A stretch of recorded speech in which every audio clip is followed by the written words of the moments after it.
So the last time around, we started answering that question about the novice taking a road trip, cross-country road trip, and the things that they need to consider.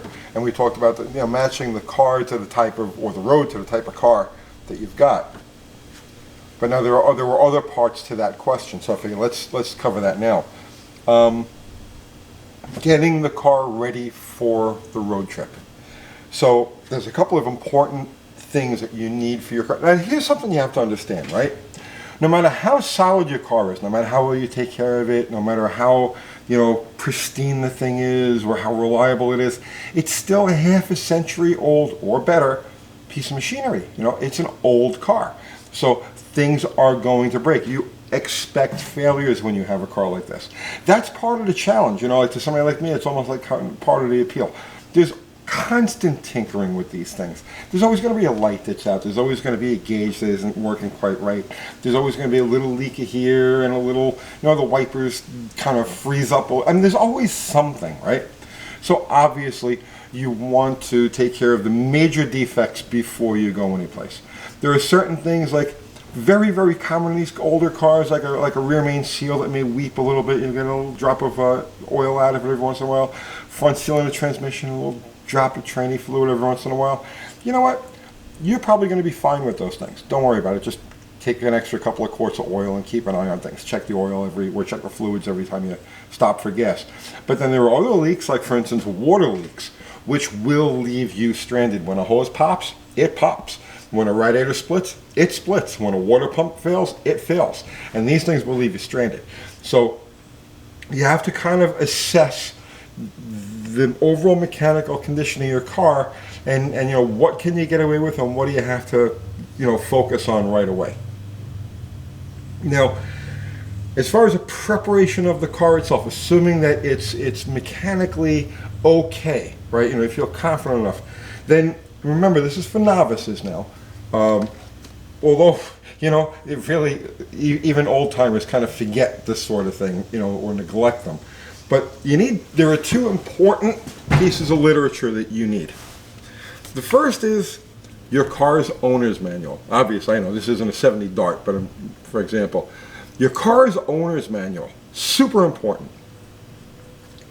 Very simple, and that's the beauty of these things. You know why people are into old cars, into classic cars. Look at this.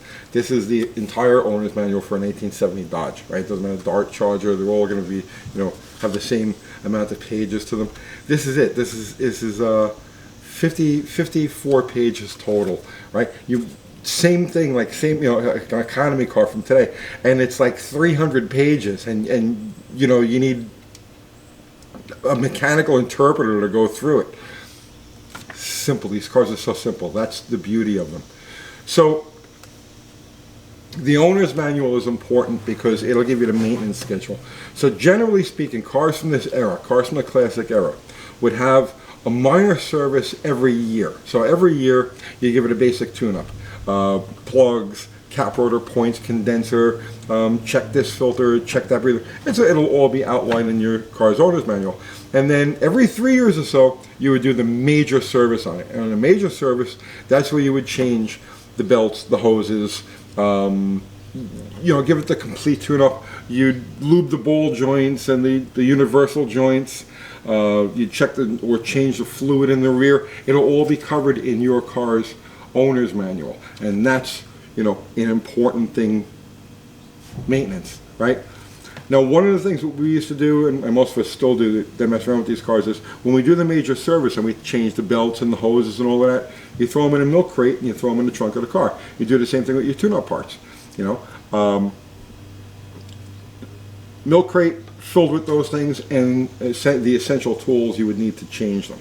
Now, obviously, you're not going to throw a spare radiator in the trunk of the car. You're not going to throw a spare, you could take a carburetor, you could take an alternator, you could take a water pump. There's a lot of things, depending on your car, that you can change on the road as you go along. But yeah, saving those parts in a milk crate was like the... and see, that's another thing too.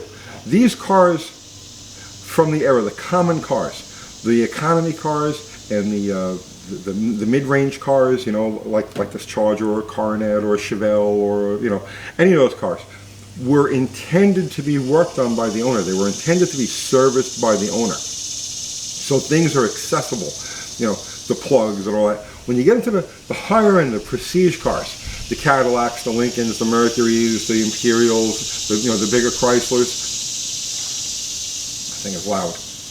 Those cars are actually intended to be serviced by the dealer, because if you've got the loot to afford one of those cars, you've got the loot to go bring it to the dealer and have them do the job. So those cars are less accessible as far as servicing goes.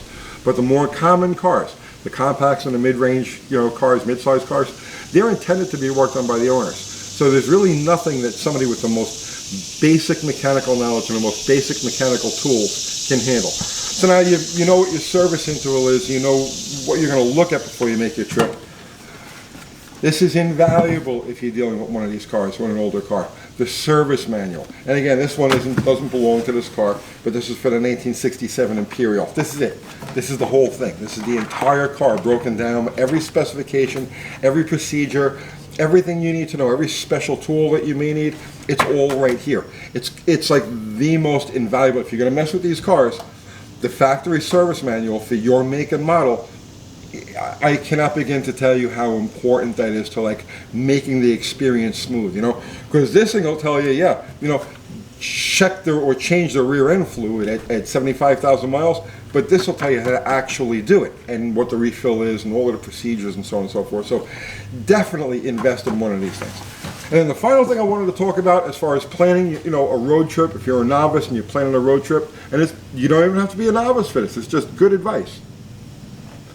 In the old days, the two-lane days, every town had shops, had repair shops. Every gas station, all those mini marts now, you know, gas stations with the mini marts, they were all service bays back in the day.